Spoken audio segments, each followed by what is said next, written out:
What's going on YouTube? DIY Bill here. Alright, check this out. Today I'm going to show you how to clear this inspect cell notification that keeps flashing. I recently just opened my pool up. My salt levels were low. I added salt. I added 120 pounds of salt. I was down to about 1,500. It brought me up to 3,300. And after I added my salt, my inspect cell light kept flashing. The inspect cell light is basically a notification for every, I think it's 300 to 500 hours to let you know that you need to inspect your salt cell, to make sure that there's nothing blocking the cell that generates the chlorine. So what I'll do is I'll disconnect everything. I'll turn the power off. I'll turn this thing completely off. That way I know that the salt cell won't, the filter won't turn on automatically and start, pumping water while I'm in the middle of inspecting the cell. Here's my filter. So I have my my pool filter hard piped into my garage. It goes right out to my pool. This is the return. Basically, most people have their salt cell hanging down off the side of their pool, right next to their pool. I hard pumped mine into the garage about 40 feet away.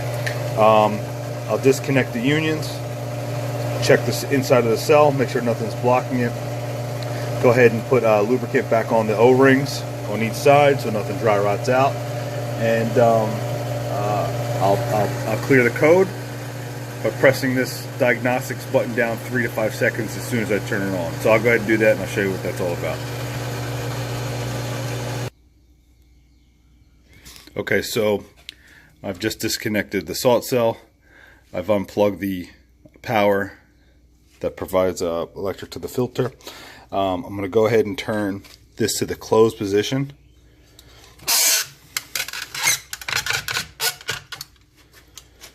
Now nothing is flowing back into the pool. I'm going to go ahead, loosen these unions up. Come on. It's a little shaky, sorry, I'm doing this on my phone.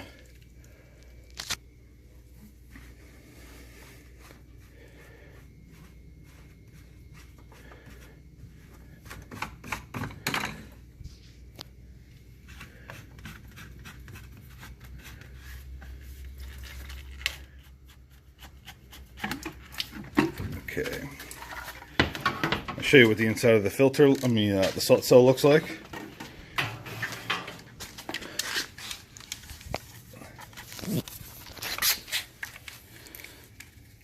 Okay, so if you can see in there, looks like I do have some debris down there on the other end. Let's see if I can show you that.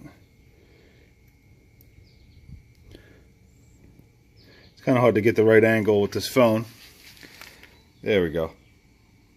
I'll go ahead and get my hose and I'll squirt all that debris out.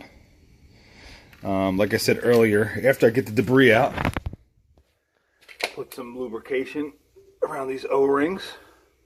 Keep them nice and moist. That way they don't dry right out. Then I'll go ahead and I'll clear this code and show you how I do that. So real quick, just to show you what comes out, or what I got out of that salt cell. These are like it's like a calcium buildup or like a salt buildup.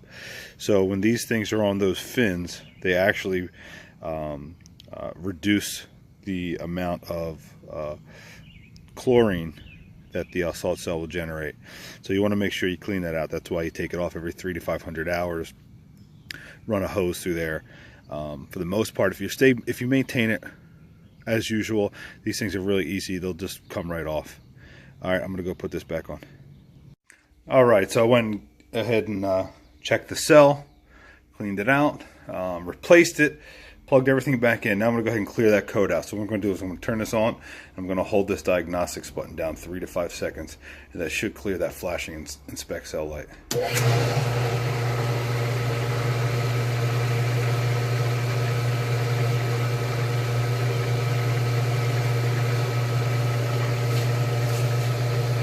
Every single time you turn on the filter, for about a minute, the no flow notification will flash until it recognizes that there is flow.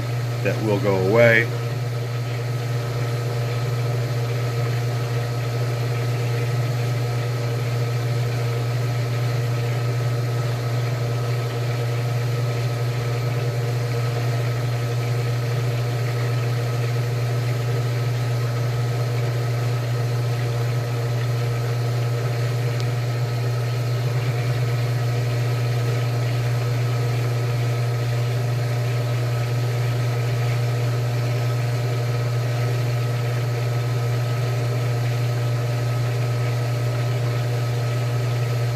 Okay, as you can tell, I held the button down for about 5 seconds. Now that the notification no flow has stopped flashing, you can see that the inspect cell light, the notification has stopped flashing. So again, every 300 to 500 hours, that will go off as a notification. Just go ahead and quickly check it, clean it out, spray it with the hose, come back, turn the salt cell generator back on, 3 to 5 seconds, clear that code out. Okay, thanks for watching, everybody.